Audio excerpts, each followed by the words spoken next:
ওকে শুনেন, আমরা পরের ধারাবাহিকতায় আসি, ঠিক আছে? এই পর্যন্ত যে আপনাদের বললাম, কোন জায়গায় সমস্যা আছে কিনা একটু আলোচনা করেন।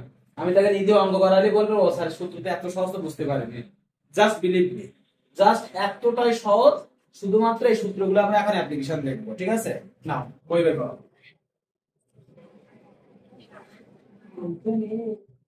বই কেউ নিয়ে আসুনি? আচ্ছা, আমি এখান থেকে প্রশ্ন নিচ্ছি। প্রশ্ন নিলে তো হচ্ছে যে কোনো বই থেকে, সব বইতে একই প্রশ্ন। ও আচ্ছা, এখানে আরো একটা জিনিস বাকি ছিল, ওই জিনিসটা লিখে নেন স্যার। হায়ারম্যান সব একই, ফিজিক্স হায়ারম্যান সব একই, ভেক্টরের অঙ্ক সব সেম, একদম হুবহু সেম। এইজন্য তো বললাম তোমরা তো বোকামি করলো, ওই দুই তিনজন বোকামি করলো, দুজন বোকামি করলো। দেখেন আরেকটা জিনিস বলতে ভুলে গেছিলাম, ওই স্কেলার গুণফলের লাস্ট কত নম্বর দিছিলাম সিরিয়ালটা দেখেন। 5 দিছিলাম, 6 নম্বর লেখেন। দুটি ভেক্টর, কয়টি ভেক্টর? দুটি ভেক্টর পরস্পর পরস্পর লম্ব হওয়ার শর্ত, লম্ব হওয়া শর্ত। শুধু একটু একটা একটা যোগ করো, 5 এর পর কত দাও? 6। দুটি ভেক্টর পরস্পর লম্ব হওয়া শর্ত দিকে দেখেন, এটা আমাদের তাকান, look at me. a dot b, বলেন a ডট b সমান সমান 0। এটা শেষ। এই সূত্রটা তো বাকি ছিল গত ক্লাসে, শুধু এটা দেওয়া হয়নি, আজকে এটা থেকে একটু জুড়ে নাও। দুটি ভেক্টর পরস্পর, ওই চিহ্ন দ্বারা তো ভেক্টর চিহ্ন, হ্যাঁ হ্যাঁ হ্যাঁ, নিচে দাগ দিতে পারবা, ঠিক আছে? অনেক পদ্ধতি আছে। গাঢ় চিহ্ন দিতে পারবা, ঠিক আছে? একটু ডানে বাঁকায় দিতে পারবা, ঠিক আছে? ওকে, মুছে দিব। দুটি ভেক্টর পরস্পর লম্ব হওয়ার শর্ত কি? a dot b equal 0। আর যখন ভেক্টর গুণন শেখাবো, মানে ক্রস গুণফল শেখাবো, তখন শেখাবো দুটি ভেক্টর পরস্পর লম্ব জায়গায় সমান্তরাল হওয়ার শর্ত। কি শেখাবো তখন? ভেক্টর গুণনে হয় না এটা? হ্যাঁ, ক্রস গুণনে আর একটা হলো ভেক্টর। ঠিক আছে, মুছে দিব। এখন দেখো একটা একটা করে অঙ্ক লিখি। এসব অঙ্ক দেখবা অনেক জায়গায় পড়ছে, এক দু জায়গায় না, ঠিক আছে? অনেক জায়গায় পড়ছে। লেখো a সমান সমান,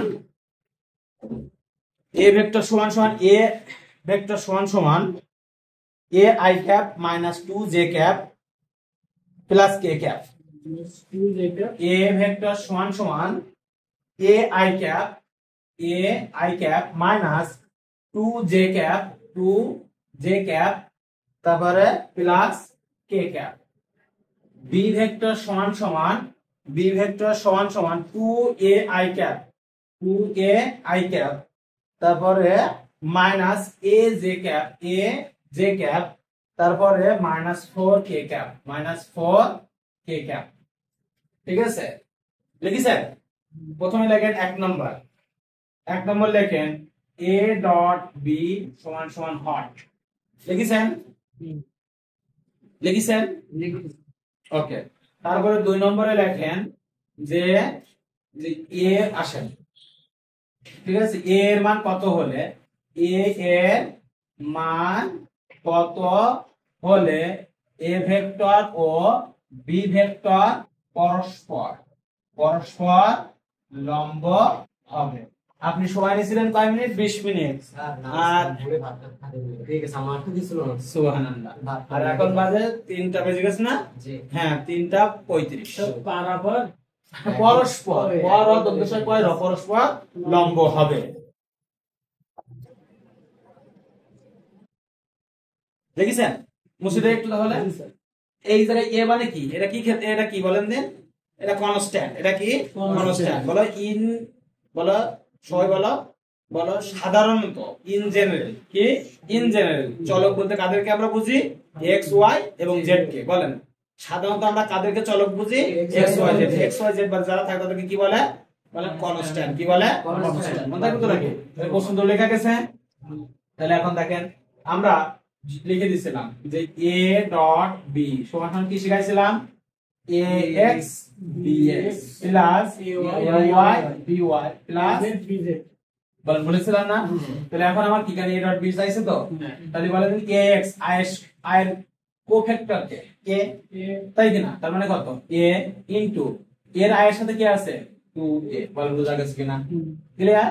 এখানে কি দেব? প্লাস ay বলতে কত? -2, by বলতে কত? -a, তারপরে প্লাস বলে az বলতে কত? কিছু না থাকলে কত থাকে? 1, আর এখানে bz বলতে কত?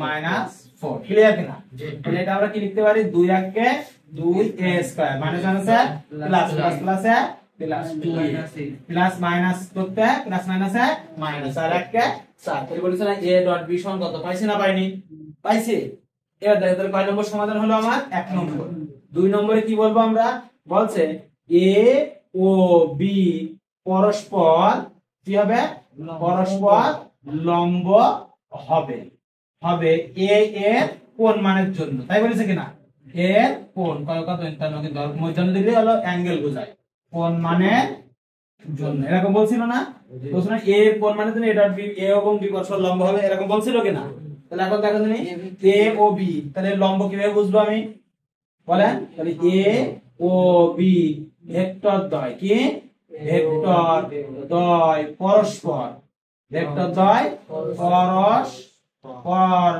লম্ব হওয়ার শর্ত বলেন a ও b ভেক্টর দ্বয় পরস্পর লম্ব হওয়ার শর্ত কি শর্ত বলেন দেন a vector dot b vector is equal 0 তাহলে আমরা এক নম্বরে কি পাইছি a ডট b ভেক্টরের মান কত 2a square plus 2a minus 4 তাহলে এখানে লিখতে হবে বই আকারে বা 2a square plus 2a minus 4 is equal 0 বলা যায় না বই আকারে বা দেখেন বলেন দিন এটা কি দ্বিঘাত সমীকরণ দ্বিঘাত সমীকরণের সমাধান কিভাবে বের করতে বলতে পারবা হায়ার ম্যাথ একটা শিখছিলেন x minus b plus minus square root of b square minus 4ac by 2a ঠিক আছে যখন মিডল ফ্যাক্টর আমরা করতে পারি না তখন হলো এই ফর্মুলা যখন আমরা মিডল ফ্যাক্টর করতে পারি না তখন হলো এই ফর্মুলা কিন্তু এই জায়গায় দেখেন মিডল ফ্যাক্টর করা খুব সহজ উপায় আছে না সবাইকে প্রথমে কি কমন নেওয়া থাকলে মিডল ফ্যাক্টর 7টা রুল আছে যে কোনো অঙ্ক সমাধান মিডল ফ্যাক্টর উৎপাদকে বিশ্লেষণ করতে হলে বলেন যে কোনো অঙ্ক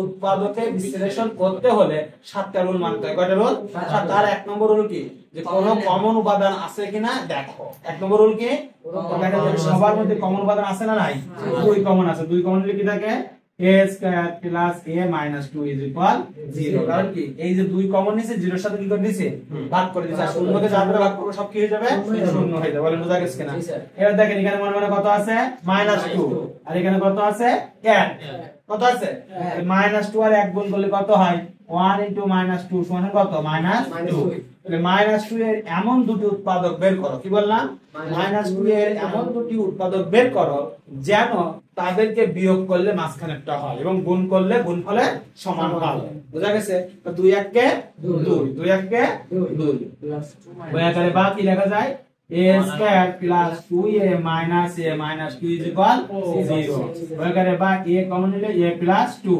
মাইনাস 1 কমন নিলে a প্লাস 2 ইজ ইকুয়াল 0 বা a প্লাস 2 দেখো দুই জায়গায় আছে না তাহলে কত a মাইনাস 1 ইজ ইকুয়াল 0 এখন দুটোর মান 0 মানে কি হয় এটার মান 0 নতুবা এটার মান 0 অথবা দুটোর মানে 0 তাহলে কি লিখব হয় a plus 2 is equal 0 a plus 2 is equal 0 অথবা a মাইনাস 1 ইজ ইকুয়াল 0 বই আকারে ভাগ কত a সমান -2 অথবা a সমান কত 1 তাহলে বলছে না a এর কোণ মানের জন্য যদি a এর মান -2 বা 1 হলে ভেক্টর দ্বয় পরস্পর লম্ব হবে কঠিন ছিল অঙ্ক সহজ না কঠিন নেন করে নেন ঝড়ের মতো করে নেন তো উপরেটা আমার এই সমস্যা হইছে স্যার সমস্যা হইছে বলেন কোন যে সমস্যা হইছে বলেন a ভেক্টরের সহ a ক্যাপ না বলো i এর সহ কত a তাহলে নিলাম a নিচে এখানে i এর সহ কে 2a তাহলে 2a নিলাম এই সূত্রে প্লাস ছিল প্লাস দিলাম j এর সহ কত -2 এখানে j এর সহ কত মাইনাস এ তাহলে -2 মাইনাস এ নিলাম ঠিক আছে প্লাস দিলাম সূত্রের প্লাস k এর সহ কত কেউ না থাকলে কে থাকে 1 থাকে তাহলে 1 নিলাম আর এখানে কত আছে k এর সহ কত আছে -4 তাই -4 নিলাম তাহলে দেখো 2 1 কে 2 আর a এর গুণ করলে a স্কয়ার -1 আছে প্লাস বুঝা গেছে কি যুগান্ত মাথায় গেছে অসিত সালমান জি স্যার আপনারা এই যে কথা বলেন না মাথায় যায় নাই আর ওরা বাসায় গিয়ে ঘুরে ঘুরে বেড়ায় বুঝতে পারছো আপনারা কষ্ট করেন ওরা বাসায় গিয়ে ঘুরে বেড়ায় ওকে সবাই লাইনে থাকবেন আমরা নেক্সট ক্লাস আবার এর পরে দিব